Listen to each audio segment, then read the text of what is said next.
Good morning. As we get ready for the U.S. market to open, we are seeing some nervous energy in the pre-market session.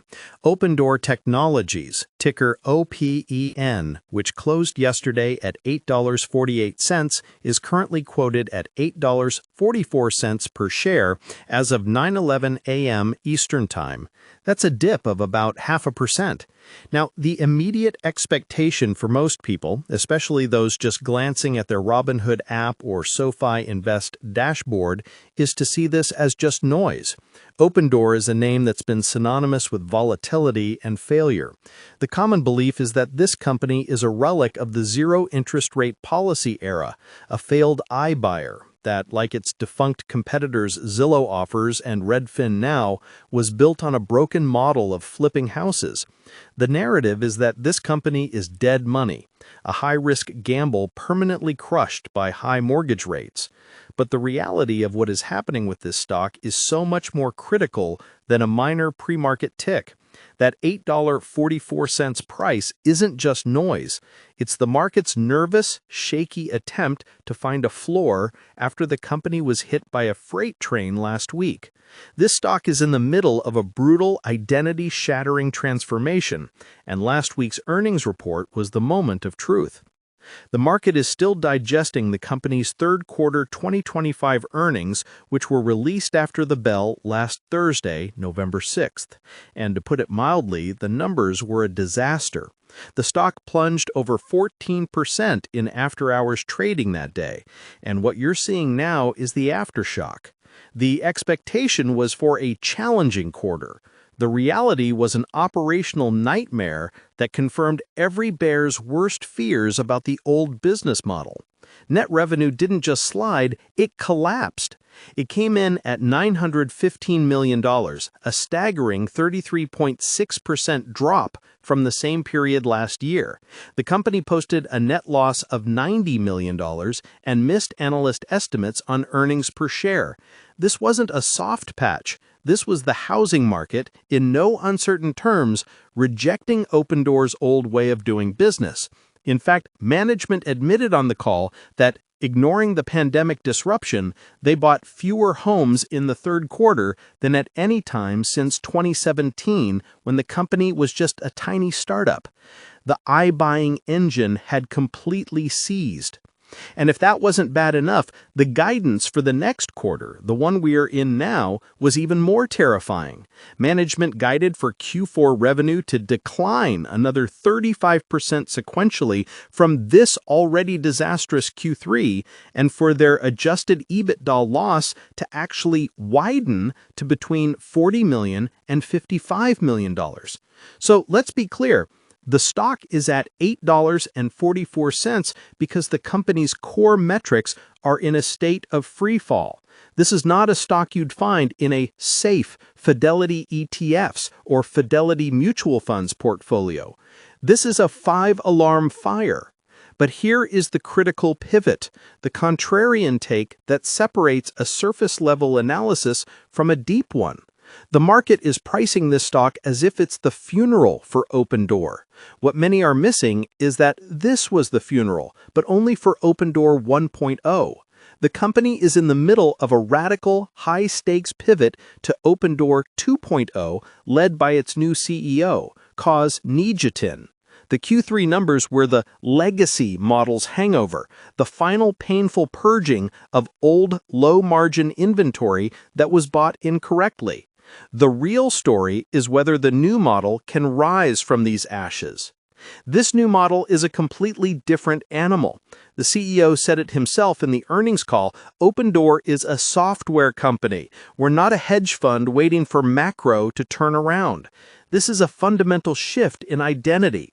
The old model was about capital. Buy tens of thousands of homes, hold them on your balance sheet, and hope to sell them for a small profit. It was a capital-intensive, high-risk bet on home price appreciation. The new Opendoor 2.0 is an asset-light marketplace. It's about being an e-commerce platform for real estate. Instead of just spray-and-pray marketing, they are now deeply integrated with partners like Zillow and Realtor.com, acting as the cash offer backbone for the entire industry. This is a distributed, agent-led platform that, according to the company, is already doubling the number of sellers who get a final offer. They are using AI not as a buzzword, but as a core tool, launching over a dozen AI-powered systems to automate home assessments, cutting a process that took hours down to minutes and improving pricing accuracy. This is the kind of AI-driven operational efficiency that investors want to see, though it's a far cry from the high-margin software story of a company like NVIDIA stock. They are also rolling out new capital-light products. The most important one is Cash Plus, which gives a seller immediate liquidity but also allows them to capture the upside if the home sells for more on the open market. This is a game changer because it generates fees for Opendoor without the company having to take on the full balance sheet risk of owning the home. This is the kind of strategy you'd discuss with a Fidelity Wealth Management advisor if you were looking for aggressive, high-risk, special situation ideas, not a stable online investment. It's a bet on a technology platform, not a house flipper. This is why you might see traders on the Interactive Brokers trading platform building complex options positions around this name because they are betting on the extreme volatility that comes with this kind of turnaround. The tension in this stock is palpable. You have the Q3 and Q4 results and guidance, which are horrific and represent the past.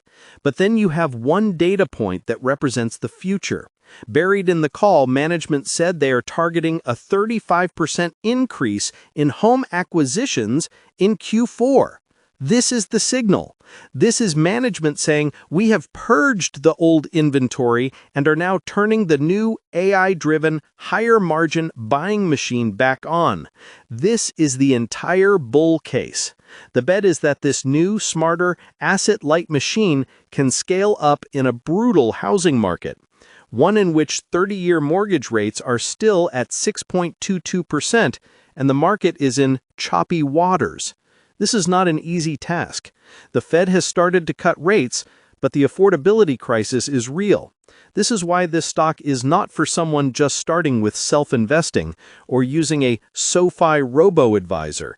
It is a bet on a specific management team and a specific technology pivot against a terrible macro backdrop. For anyone holding this in a Fidelity brokerage account or an individual brokerage account, the path forward is clear but fraught with risk. The company has a long-term goal of reaching break-even on an adjusted net income basis by the end of 2026. That is 2 full years of execution away. The question is whether they have enough cash and enough investor patience to make it there, especially when they are guiding for widening losses in the immediate term. This isn't a stable blue chip like Apple stock or even a high-growth, high-volatility name like Tesla stock. This is a distressed asset trying to reinvent itself as a high-tech growth company. The old narrative of iBuying is dead. The new narrative of an AI-powered real estate marketplace is just being born, and it's being born in the middle of a hurricane. Here is the central question for every investor watching this stock. The new CEO is promising to hit break-even by the end of 2026. Looking at these disastrous Q3 numbers and the even worse Q4 guidance, do you think that's a realistic promise or just a desperate attempt to keep investors on board? Let me know your honest take in the comments. To sum this up, that $8.44 price is not a simple dip. It is the battlefield where two narratives are colliding. The expectation is that Opendoor is a failed iBuyer, a zombie company, and the $90 million Q3 loss and awful Q4 guidance are proof. The reality is that this is a company intentionally killing its old broken model and trying to execute a high-speed pivot to an asset-light AI-driven software platform. The Q3 numbers were the funeral for Opendoor 1.0. The Q4 acquisition growth target is the first shaky step for Opendoor 2.0. This is one of the most compelling and high-risk turnaround stories on the market, and it is absolutely not a story for the faint of heart. Disclaimer: this content is for informational purposes only. It's not financial advice, so don't make any decisions without doing your own research or consulting a professional. If you found this helpful, don't forget to like, comment, and share. Stay smart with your money.